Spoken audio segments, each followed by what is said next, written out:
Olá, seja muito bem-vindo. Começa agora mais um Trilha do Saber, programa que fala sobre educação, cultura, artes, esporte e muito mais. E hoje você confere um passeio incrível pela cidade de Tibagi. Alunos da rede estadual aprenderam muito numa aula de campo no Canyon Guartelá. Música como ferramenta de ensino e transformação de vida. É isso que move a professora Larissa todos os dias. Você é bom em redação? Sabe quantos gêneros textuais existem? Hoje você vai conhecer mais sobre o assunto. Tudo isso e muito mais a partir de agora. O Trilha do Saber já está no ar.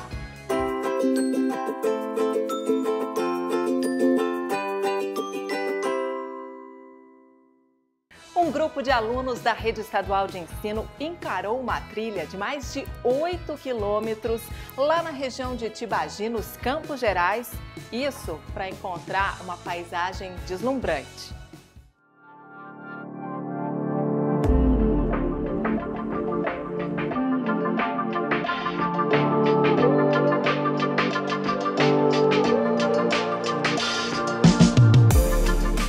Chegamos no belíssimo município de Tibagi, nos Campos Gerais, cheio de histórias e belezas naturais, como vocês estão vendo aqui, esse espetáculo da natureza, e nós vamos mostrar tudo para vocês.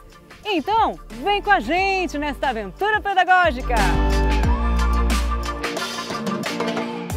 Tibagi está localizada na região dos Campos Gerais, uma das cidades mais antigas do Paraná, que fica a aproximadamente 200 quilômetros de Curitiba. O topônimo vem do rio do mesmo nome que banha o município, que em Tupi-Guarani significa Rio do Pouso. São mais de 3.000 quilômetros quadrados de matas nativas, belezas naturais como cânions, rios, cachoeiras, morros, trilhas que proporcionam muita adrenalina com a prática de esportes de aventura na natureza. É uma cidade com muita história. E o garimpo deu o título de Cidade do Diamante, devido à grande riqueza vinda das águas do rio Tibagi. Em meio a tantos lugares encantadores, os estudantes do Colégio Estadual Leopoldina começaram a aventura pedagógica pelo Parque Estadual do Guartelá. Lá, eles tiveram uma aula de campo incrível, em meio às pinturas rupestres e admirando o Canyon do Guartelá, cortado pelo rio Iapó. Simplesmente uma paisagem de tirar o fôlego. Eu estou muito empolgada, quero aprender bastante, aproveitar a natureza, escutar bastante os professores. Estou muito feliz de estar aqui. Dá a impressão que você está mais pertinho de Deus quando você está aqui. É um lugar lindo, a gente sempre traz nossos alunos para conhecer e eu venho para contar sempre a história para eles do nosso parque. Então esse parque se formou com o rio Iapó. Rio Iapó quer dizer rio que alaga. Ele nasce na cidade de Piraí do Sul e ele deságua no rio Tibagi. Na cidade de Tibagi tem uma pousada chamada Encontro das Águas e ele deságua exatamente nesse local. Então você consegue ver o rio Iapó, que tem uma cor mais barrenta, e o rio Tibagi, um seguindo lado a lado. E aí eles seguem juntos até se formar um só. Então esse rio passa e ele foi esculpindo.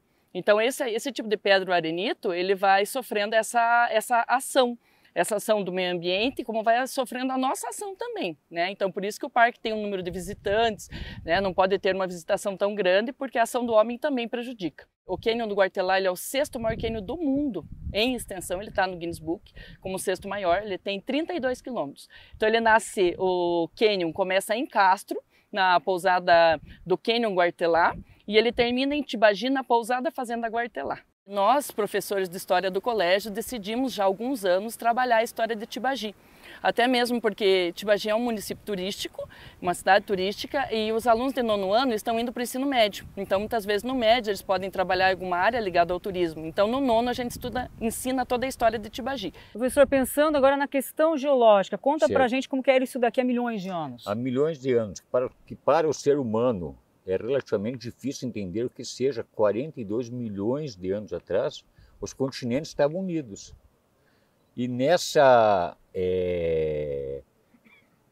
evolução do planeta, resfriamento, houve a separação. E aqui é um testemunho de que o nosso continente estava unido com o continente africano. Pensando na questão da biodiversidade, da Certo. flora, da fauna, como que acontece a preservação aqui no parque? Hoje, ainda a biodiversidade aqui, ela existe por uma questão da quantidade que existia. Que nós temos o lobo-guará, nós temos o cachorro do mato, nós temos o coati, o tatu, enfim, ainda a onça parda.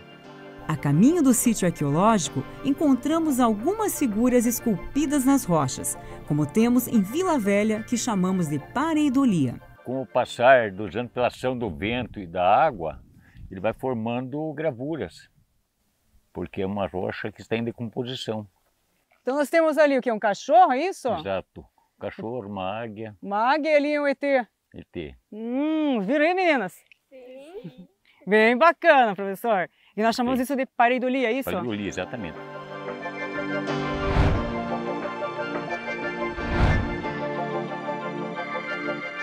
Chegamos no sítio arqueológico e eu queria saber de você, professora Débora, o que é arte rupestre? Então, Keila, a arte rupestre, ela é uma palavra, né, que vem do latim, inclusive, né? Que rupes, se a gente dividir essa palavra em duas, né? Rupes significa rocha e pestre, pintura. Então, se a gente juntar elas, pintura rupestre. Essas pinturas que a gente tem aqui, né, que tem inclusive em outros lugares do país, do mundo, inclusive, né, eram feitas por civilizações assim que elas andavam de locais em locais, né, povos nômades, né. Aqui a gente tinha os índios tupi-guaranis e os caingangues, né, que eram da região, mas também outros povos nômades, e eles faziam esses registros para mostrar o que tem na região, né, para os outros povos que passavam por aqui, os outros grupos, né, de pessoas, para registrar também a vida que eles tinham aqui, né, como que eles eram no dia a dia, né. Esse que era o objetivo mais do registro. Que material eles utilizavam para fazer essas pinturas? Até porque quantos anos, 7.000 anos, professora, 7.000 que anos, tem essas pinturas? 7.000 anos. Quais são esses materiais? Então, os materiais mais utilizados, né, por esses povos aí da pré-história, né, que é o início da história do planeta, né, a gente tem registros aí, né? Então, sangue de animais, o barro, né, a argila, e o pigmento, né, para pegar a cor, para pegar a tonalidade mesmo, o óxido de ferro, né, que vem de uma rocha específica, né, que é a pedra-ferro. Esse material que eles utilizavam aqui, né, para fazer as pinturas, também é o mesmo material que os indígenas utilizavam e utilizam ainda, porque nós ainda temos tribos indígenas, né, espalhados por todo o Brasil, né, inclusive nas regiões andinas, né, que é o engobe.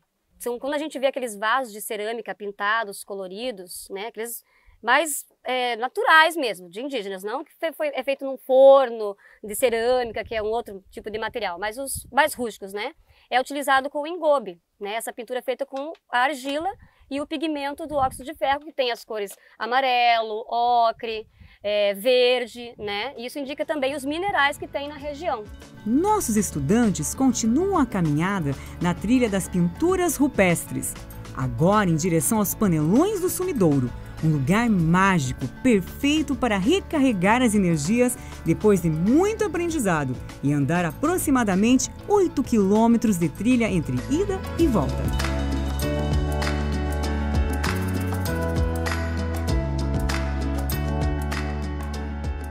Professor Marcos, como que se formaram os Panelões do Sumidouro? Os panelões ou sumidouros é bem fácil de explicar. Por ocasião da formação desse relevo, que é o arenito Furnas, ele é uma rocha, um agregado de minerais, e que está sempre em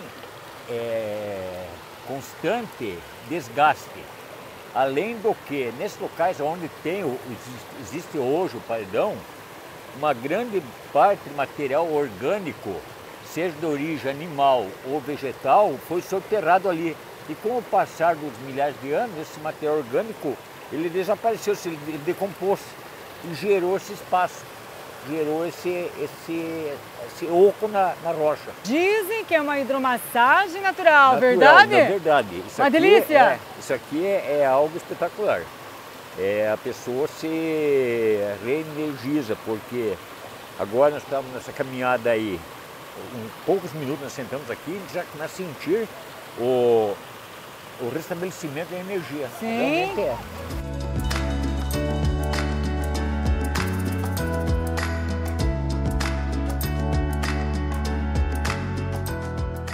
A gente que teve aula com o nosso professor de Geografia, a nossa professora de Artes e a nossa professora de História.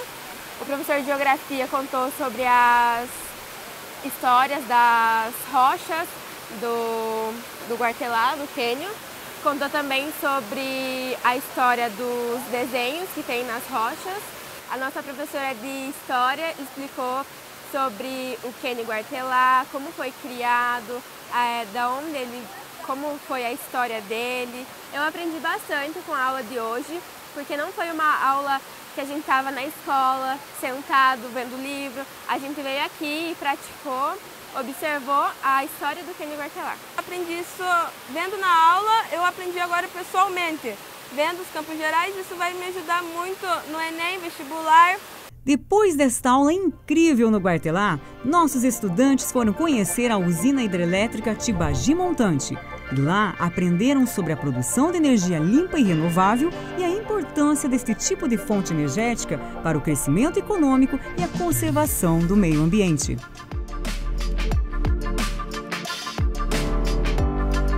Vitor, como é que funciona uma usina hidrelétrica e como que vocês trabalham a questão da preservação do meio ambiente?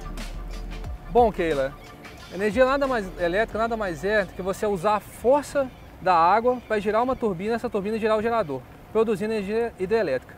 Inclusive agora nós estamos produzindo energia hidrelétrica que a água está sendo captada lá em cima, passando para a turbina na casa de força e voltando para o meio ambiente, que é uma energia limpa e renovável por conta disso.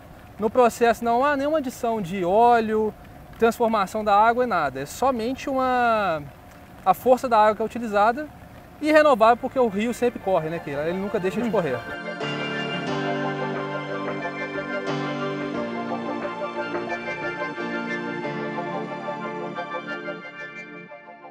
Vitor, o que garante a segurança de uma barragem? Bom, inicialmente a própria construção em si, né? Desde a concepção do projeto até a própria construção tem que ser muito bem feito. A gente tem sensores, Keila, espalhados por todo o barramento. São mais de 50 sensores, são medidos semanalmente e a gente contrata um especialista técnico, uma pessoa que realmente entende sobre segurança de barragem, para poder fazer a análise desses sensores semanalmente e nos informar se está seguro ou não o nosso empreendimento. E até hoje nós estamos plenamente seguros, operando com plena qualidade. Uma usina hidrelétrica como essa, ela dá uma capacidade de você ter uma instalação de uma grande indústria no município que vai trazer empregos. Imagina, por exemplo, Tibagi, que a gente não tem uma grande indústria ainda, né? Um grande frigorífico, alguma grande fábrica que vai empregar 3, 4 mil pessoas. Isso é um grande avanço para o município. Antes da usina hidrelétrica, né, e principalmente da subestação que está ali na Frei Gaudêncio, não tinha essa possibilidade. Com a instalação dessa usina e a Frei Gaudêncio, que é a subestação que hoje é da Copel, agora Tibagi tem condições de estar recebendo esse tipo de empreendimento e podendo estar gerando esse nível de empregos na cidade. Então, além de ser uma geração com responsabilidade socioambiental, também é uma geração com responsabilidade econômica também, que pode gerar frutos econômicos para o município.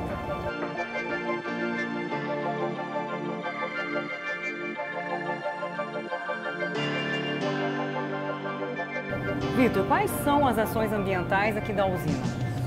Bom, Keila, uma das atividades mais principais nossa é a revegetação da APP.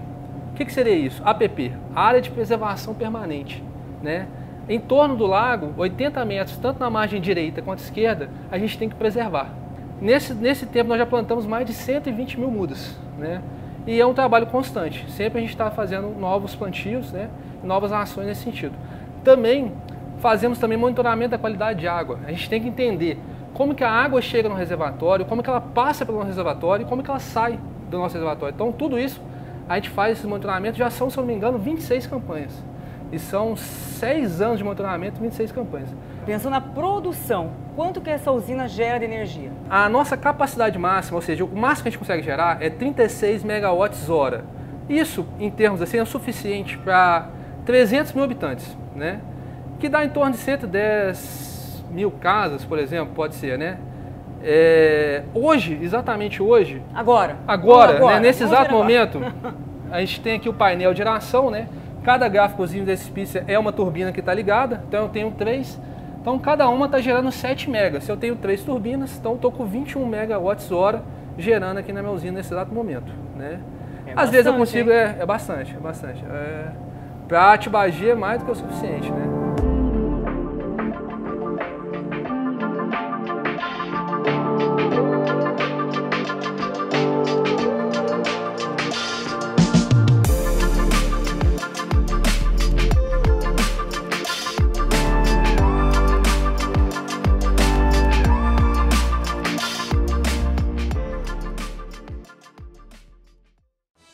O lugar é tão lindo que essa aí até eu encarava, hein? E a gente sai de Tibagi e vai para o Oriente Médio. Agora você vai conhecer a história de Simba, o marujo. Confere aí.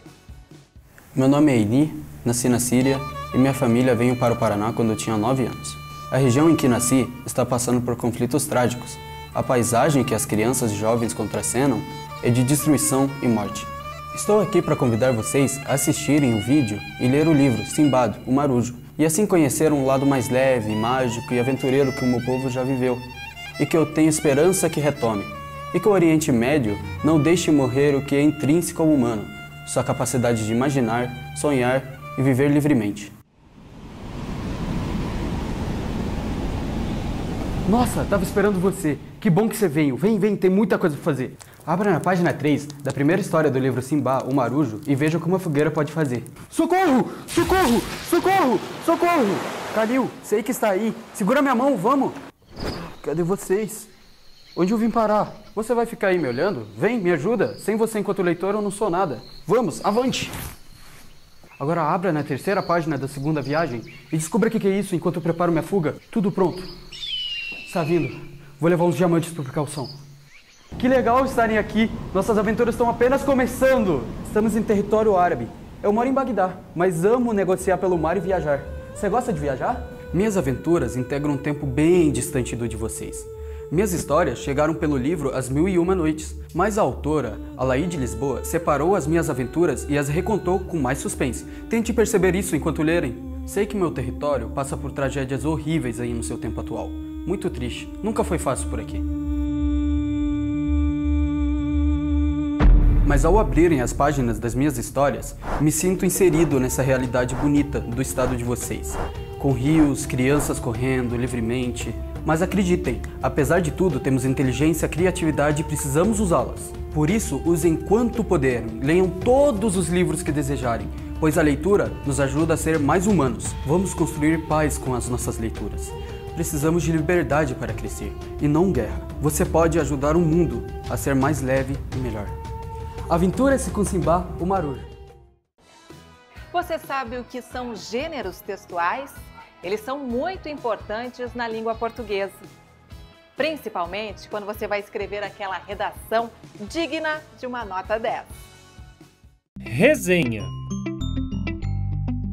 É um gênero textual que apresenta de modo argumentativo informações bem elaboradas sobre determinado conteúdo, pois ela descreve e avalia um produto cultural qualquer, livros, obras de arte, peças de teatro, eventos, filmes, álbum musical, etc.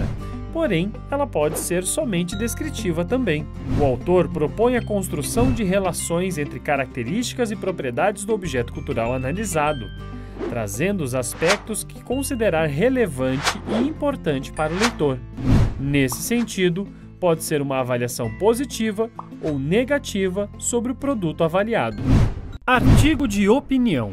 Esse tipo de texto é muito comum em jornais, revistas e blogs. Nele, o articulista escreve sobre assuntos quase sempre polêmicos que estão em voga na sociedade.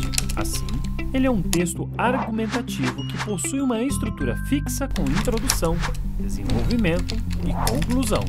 Na introdução, o autor apresenta o tema e a tese. Já no desenvolvimento, são inseridos os argumentos, para defender e sustentar o ponto de vista do autor de forma que se encaminhe para uma conclusão.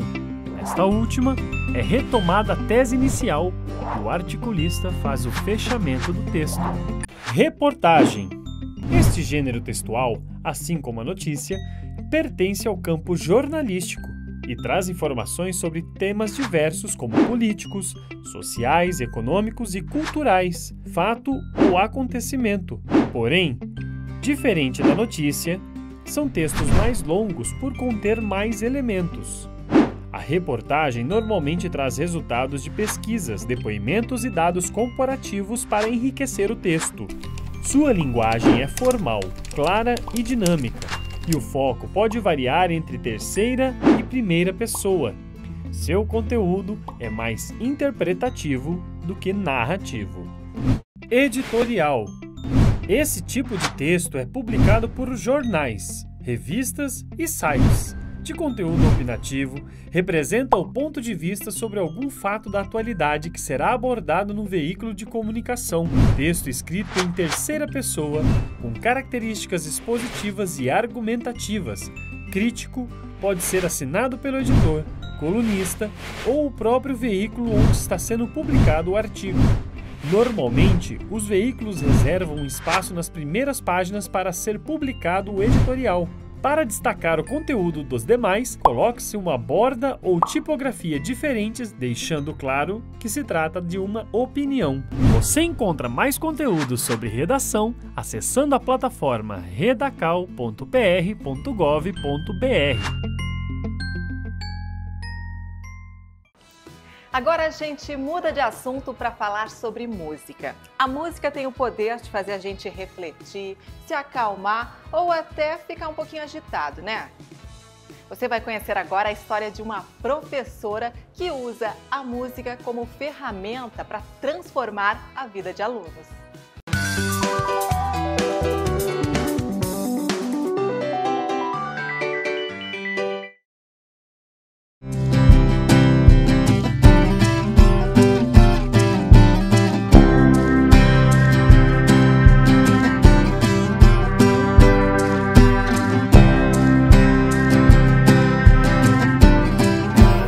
Aos 7 anos, minha mãe me matriculou numa aula de órgão eletrônico e ela já via em mim uma aptidão e gosto pela música. Quando terminei o ensino médio, a minha procura pelo curso foi em música.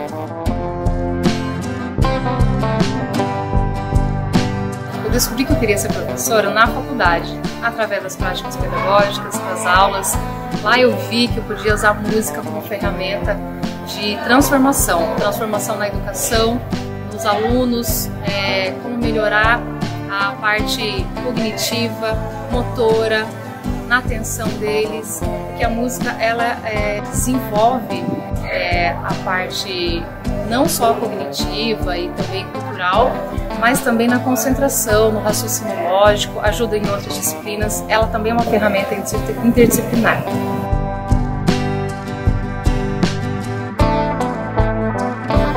Procuro trabalhar com objetos do cotidiano como copo, cabide, caixa de fósforo, objetos que fazem som, não necessariamente instrumento musical.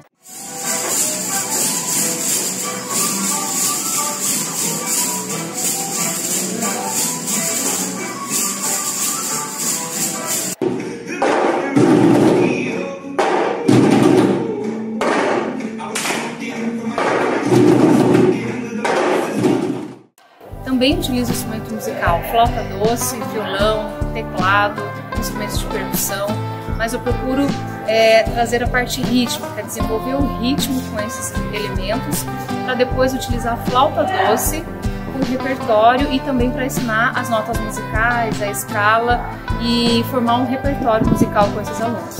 A flauta, todo mundo tem a impressão que é um instrumento de criança, um instrumento que é de brinquedo, que na verdade é um brinquedo. Mas ela é uma ferramenta importantíssima no desenvolvimento musical, porque é ela que vai inicializar as notas musicais e o gosto pela música lá nos estudantes. Depois, quando eles aprendem a tocar, quando eles desenvolvem o repertório, eles acreditam que eles podem tocar um instrumento. Isso é muito fantástico, porque ela é um instrumento, uma ferramenta de musicalização.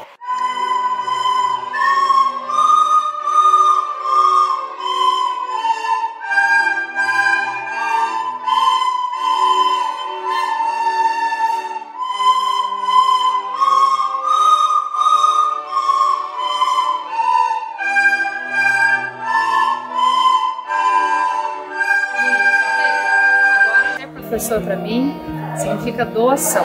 Todas as profissões nós temos que nos doar inteiramente para aquilo que a gente irá fazer. A mensagem que eu deixo aos professores é perseverança, a dedicação a essa profissão, pois trabalhamos com vidas e essas vidas têm muito valor e muita importância. E o reconhecimento que nós temos dia a dia é dos alunos, o amor, o carinho, a entrega que eles têm e a confiança que os alunos têm ao professor.